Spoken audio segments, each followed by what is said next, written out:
मीठा खाना किसको पसंद नहीं है, बच्चे या बड़े, सबको मीठा बहुत पसंद आता है। घर के सामान से अगर मिठाई बनती है तो ये कौन नहीं बनाना चाहेगा। तो चलिए आज हम लोग घर पे रखे हुए सामान से ही बनाते हैं मिठाई, जो बहुत ही यूनिक है, बहुत ही स्पेशल भी है। क्योंकि ये मिठाई आपको अक्सर घर पे ही बनाकर मिल सकती है, मार्केट में तो इस टाइप की मिठाई मिलना थोड़ा मुश्किल है। तो चलिए बनाते हैं। यहाँ पर एक पैन को मीडियम टू लो फ्लेम पर गर्म कर लेंगे। इसके बाद इसमें 1/4 कप बीट रूट यानी चुकंदर का रस इसमें शामिल कर देंगे।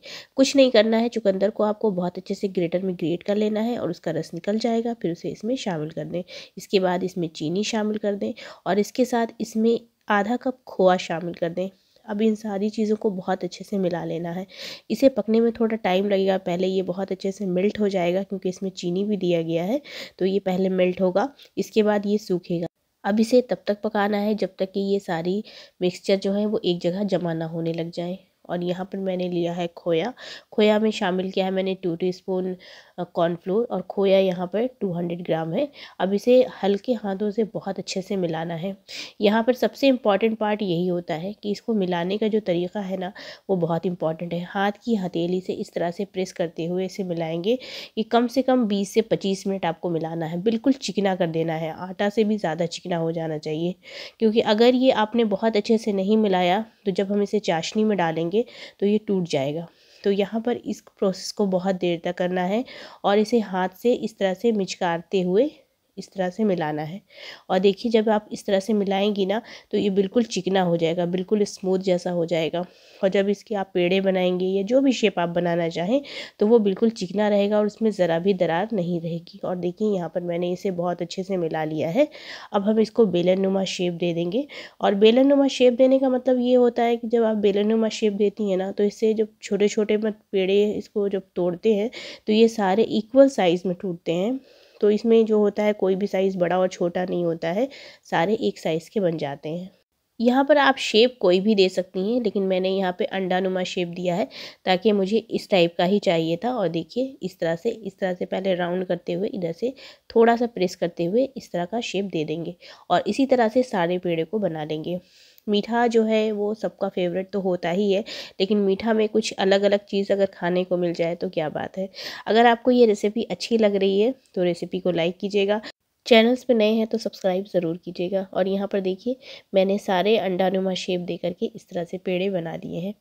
दूसरी तरफ हम देख लेते हैं कि इसका क्या हाल चाल है। देखिए यहाँ पर ये सूखने लगा है और बिल्कुल ड्राई हो गया है, तो अब हम इसे हटा लेंगे। और अब हम चढ़ाएंगे एक कढ़ाई। कढ़ाई में हम 2 कप पानी शामिल करेंगे और 1 कप चीनी शामिल करेंगे। चीनी वाली जो क्लिप है वो थोड़ा कट गई थी। इसके बाद जब बहुत अच्छे से बॉयल आ जाएगा तो जितने भी पेड़े हैं सबको इस तरह से इसमें डाल देंगे। देखिए यहाँ पर मैंने डाल दिया है।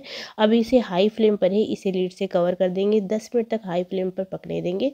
10 मिनट के बाद देखिएगा ये अपने साइज़ से बिल्कुल डबल साइज़ में हो जाएंगे। देखिए जब हमने पेड़े बनाए थे तो उसमें एक भी क्रैक नहीं था, इसलिए ये टूटे नहीं। लेकिन अगर ज़रा भी थोड़ा भी आपने मिलाने में थोड़ी भी कोताही की है तो फिर क्या होगा ना कि यहाँ पर ये टूट जाएंगे। जैसे आप इसको पानी में डालिएगा तो ये टूट जाएंगे, तो इसे बहुत अच्छे से मिलाना है।